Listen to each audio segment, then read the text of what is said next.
Hi friends, ఈ వీడియోలో India versus Pakistan match India గెలిచింది, పాకిస్తాన్ ఓడింది. రెండు సింహాల తలపడితే ఎలా ఉంటుందో మ్యాచ్, ఆ విధంగా జరిగింది మ్యాచ్. మరి ఏం జరిగిందో మన వీడియోలో తెలుసుకుందాం. Welcome to my channel triples from India. అందరూ సబ్స్క్రైబ్ చేయండి. పాకిస్తాన్ టాస్ గెలిచి బౌలింగ్ ఎంచుకుంది.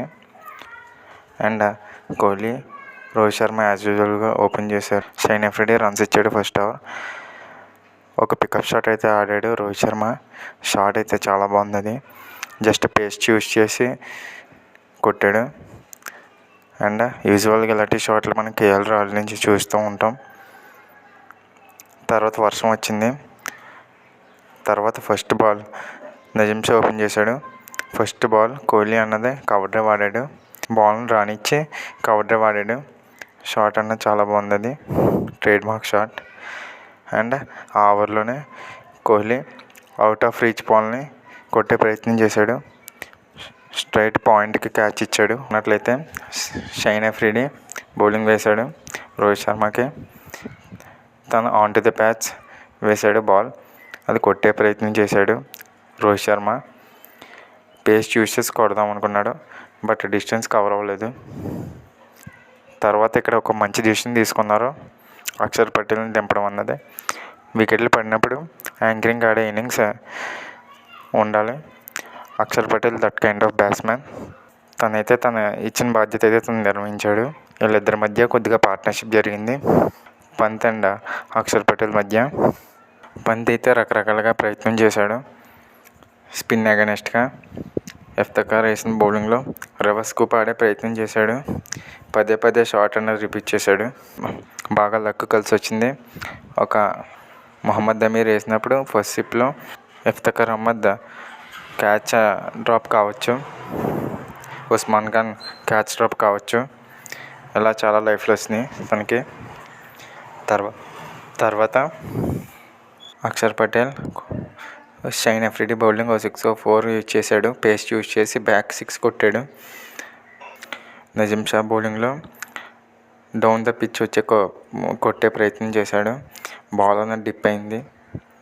లెంత్ బాల్, అవుట్ అయ్యాడు అక్షర్ పటేల్. సూర్యకుమార్ యాదవ్ డిసప్పాయింట్ చేశాడు. హరీష్ రావు బౌలింగ్లో రూమ్ తీసుకుని కొట్టే ప్రయత్నం చేశాడు. ఒక full length on the right shot ఆడదాం అనుకున్నాడు, మిడ్ ఆఫ్ పైన్గా, అవుట్ అయ్యాడు. ఈ కైండ్ ఆఫ్ పిచ్లో అలాంటి షాట్ ఆడడం అనవసరం. ఎందుకంటే బాల్ అన్నది ఆగి వచ్చేటప్పుడు డిస్టెన్స్ అన్నది కవర్ అవ్వదు. సో మళ్ళీ సూర్యకుమార్ యాదవ్ ప్రూవ్ చేసుకోలేకపోయాడు. మంచి అవకాశం పోగొట్టుకున్నాడు. తర్వాత శివన్ దుబే అసలు ఏ విధమైన ఇంటెంట్ చూపించలేకపోయాడు. నజీం షా బౌలింగ్లో శివన్ దుబే డిఫెన్స్ ఆడే ప్రయత్నం చేశాడు. Length ball straight forward catch Naseem షాకి అందించాడు. శివన్ దుబే మళ్ళీ ఫెయిల్ అయ్యాడు. బెటర్ ఒపీనియన్ అంటే ఈ కైండ్ ఆఫ్ పిచ్లో Shivam Dube is not correct batsmen. తర్వాత హార్దిక్ పాండ్యా దిగాడు. మొహమ్మద్ అమీర్ బౌలింగ్లో punt straight down the ground కొట్టే ప్రయత్నం చేశాడు. ఒక స్లాట్లో ball, length ball, middle off the bat తగిలి బాల్ హైలీ, అవుట్ అయ్యాడు. And very next ball Jadeja defence ఆడే ప్రయత్నం చేశాడు.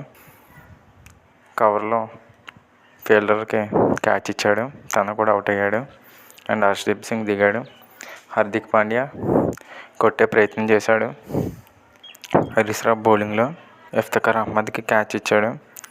On to the patch flick shot ఆడే ప్రయత్నం చేశాడు, బట్ డిస్టెన్స్ కవర్ అవ్వలేదు, తను కూడా అవుట్ అయ్యాడు.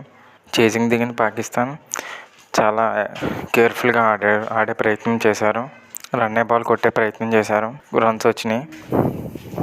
ఫస్ట్ ఓవర్ ఎక్స్పెన్సివ్గా తయారయ్యాడు హర్షదీప్ సింగ్. తర్వాత సిరాజ్ కూడా రన్స్కి వెళ్ళాడు. తర్వాత థర్డ్ ఓవర్లో బుమ్రా వేసిన బౌలింగ్లో స్ట్రైట్ అవే రిజ్వాన్ బ్యాక్వర్డ్ స్క్వేర్ లెగ్కి క్యాచ్ ఇచ్చాడు శివన్ దుబేకి. శివన్ దుబే సెట్టర్ డ్రాప్ చేశాడు. తర్వాత బుమ్రా బ్రేక్ త్రూ అందించాడు. గల్లీలో సూర్యకుమార్ యాదవ్ ఎక్సలెంట్ క్యాచ్ తీసుకున్నాడు. తర్వాత ఉస్మాన్ ఖాన్ దిగాడు. స్పిన్నర్కి దొరికిపోయాడు ఉస్మాన్ ఖాన్. రిజ్వాన్ వీళ్ళిద్దరి మధ్య పార్ట్నర్షిప్ జరిగింది. అండ్ రిజ్వాన్ కొడతనే వచ్చాడు. రిజ్వాన్ మధ్యలో లూజ్ బాల్స్ని పనిష్ చేశాడు. డౌన్ ద పిచ్ వచ్చి అద్భుతమైన సిక్సర్లు కొట్టాడు. రిజ్వాన్ రన్ రేట్ పడిపోకుండా చూసుకున్నాడు. తర్వాత ఫాఖర్ జమాన్ వచ్చాడు. ఫాఖర్ జమాన్ కొట్టే ప్రయత్నం చేశాడు. డౌన్ ద పిచ్ వచ్చి స్పిన్నర్కి అగెనిస్ట్గా ఒక మంచి సిక్స్ కొట్టాడు. తర్వాత హార్దిక్ పాండ్యా బౌలింగ్లో ఫాఖర్ జమాన్ బౌన్సర్కి అవుట్ అయ్యాడు. పంత్ అద్భుతమైన క్యాచ్ తీసుకున్నాడు. సిరాజ్ కూడా ఈరోజు బాగా వేశాడు. అండ్ మనం చూసుకున్నట్లయితే ఉస్మాన్ ఖాన్ స్పిన్నర్కి అగెనిస్ట్గా ప్లంబింగ్ పైన దొరికిపోయాడు. మిడిల్ ఆర్డర్లో రివ్యూ తీసుకున్నాడు. రోహిత్ శర్మ అవుట్ అయ్యాడు. షాదాబ్ ఖాన్ వచ్చాడు. షాదాబ్ ఖాన్ ఎటువంటి ఇంపాక్ట్ చూపించలేకపోయాడు. తను కూడా హార్దిక్ పాండ్యా బౌలింగ్లో బౌన్సర్కి దొరికిపోయాడు. పంత్ మంచి క్యాచ్ తీసుకున్నాడు. మనం చెప్పుకున్నట్లు పాండ్యా ఎక్స్పర్ట్ అవుతాడన్నాం. పాండ్యా ఆ విధంగానే తన బౌలింగ్తో కీలకమైన వికెట్లు తీసి ఫాఖర్ జమాన్ అండ్ షాదాబ్ ఖాన్ వికెట్లు తీశాడు. అంతేకాకుండా ఎకానమీ కూడా బాగా మెయింటైన్ చేశాడు. 6 runs తేడాతో ఇండియా గెలిచింది. టాప్ పెర్ఫార్మెన్స్ బుమ్రా వల్ల మ్యాచ్ గెలిచారు. అండ్ పాండ్యా అండ్ ఇండియా గెలిచింది. నా వీడియో కనుక నచ్చినట్లయితే షేర్ చేయండి, లైక్ చేయండి, సబ్స్క్రైబ్ చేయండి. Thank you friends.